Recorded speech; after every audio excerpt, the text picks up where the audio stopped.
Okay, so now we're going to read starting on page 14, Dynasty's End, 1911. This is why we don't hear about the dynasties in China as much anymore. Big changes occurred in China when Empress Dowager Zhu Zi died in 1908. She was succeeded by Pu Yi, an infant at the time. This led to a nationwide rebellion under Dr. Sun Yat-sen.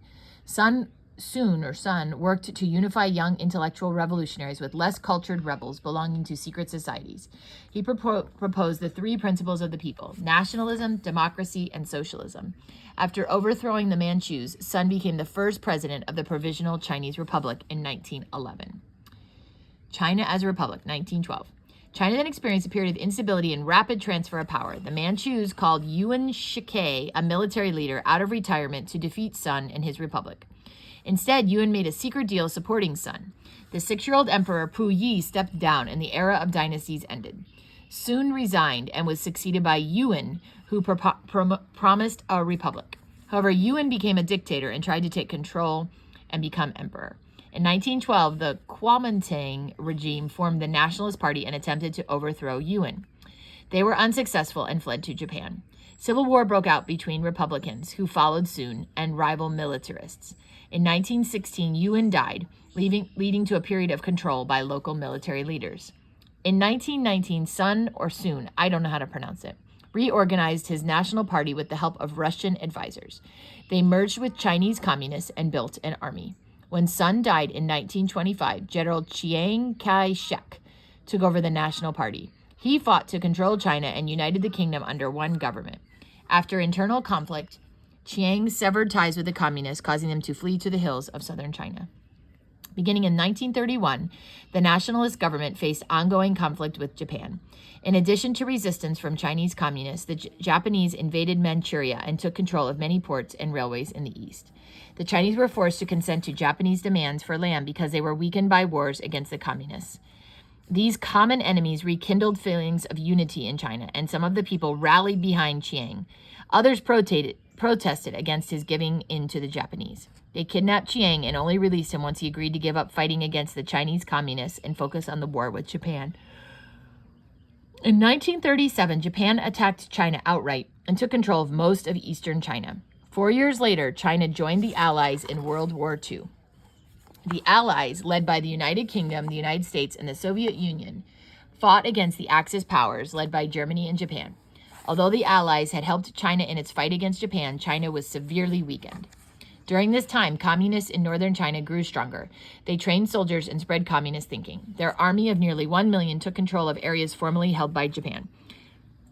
Leaders redistributed land to peasant farmers according to socialist ideals, and communism became a very real threat to the Nationalist Party. In 1949, communism wins control. At the end of World War II in 1945, Japan surrounded to the Allied forces. This left China in a state of civil war as Chiang's national forces battled for control of China against Mao Zedong's communist forces. In 1949, Mao successfully established the People's Republic of China with Zhao Enlai as premier. Chiang and his followers fled to Taiwan, where they established nationalist China. Meanwhile, Mao's new government went to work immediately, rebuilding the economy and recovering from the war. They seized land from landlords and redistributed it to peasant farmers. In the process, resentful peasants retaliated against their former landlords, killing hundreds of thousands. In 1953, Mao began China's first 5-year plan, a set of economic goals. His government supported North Korea in the Korean War in 1950 and annexed Tibet by adding its territory to China. Tibet later tried and failed to fight against Chinese occupation. Under the direction of their Buddhist spiritual leader, the Dalai Lama, about 100,000 Tibetans fled to India. The Great Leap Forward, 1958. Mao envisioned a nation where vast numbers of farmers who worked in rural communes would do what other countries did in factories. His Great Leap Forward attempted to reorganize industry and agriculture by installing small steel furnaces in every village. He believed that a great number of diligent workers could overcome setbacks of having resources and little technology. Instead, it forced farmers to abandon their crops and work long hours at machines, leading to a devastating famine. Over 20 million people died of starvation or malnutrition during this failed campaign. People began to question Mao's communist ideals, with some supporting a classless society of communal workers and others arguing for the division of labor. During this time, China also severed its ties with the Soviet Union. The Soviet Union strove for peaceful coexistence with the West, while China anticipated war. Thus, when China engaged in a border war with India, the Soviet Union failed to send support. And here's a picture of Mao's body in a crystal casket. The Cultural Revolution, 1966. After the failure of the Great Leap Forward, members of the Communist Party in China divided support between Mao and factional leader Deng Xiaoping. Consequently, Mao moved to Shanghai and launched the Cultural Revolution.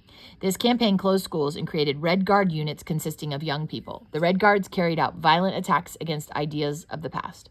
Mao's goal was to erase any differences between peasants and workers, rural and urban, and manual and mental work. During this attempt to wipe out China's traditional culture, beliefs, and customs, millions of people were killed, and most of them were intellectuals, artists, and the elderly. Mao also removed many top officials from office for not adhering to the communist ideals. Communist thinking took over China, and Mao emerged as the undisputed leader. During the early 1970s, China began repairing diplomatic relationships with Japan and the United States. In 1976, both Premier Zhao and Mao died, leaving China in a state of instability. Mao's widow, Jiang Qing, led a group of radicals against Deng Xiaoping's more moderate followers. Deng took office, was quickly replaced, and then reinstated as premier.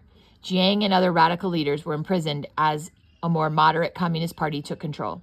This new government recognized the mistakes of Mao's Cultural Revolution and made widespread changes to China's communist beliefs. They also built stronger ties with the United States and began adopting Western technology and practices to modernize the country.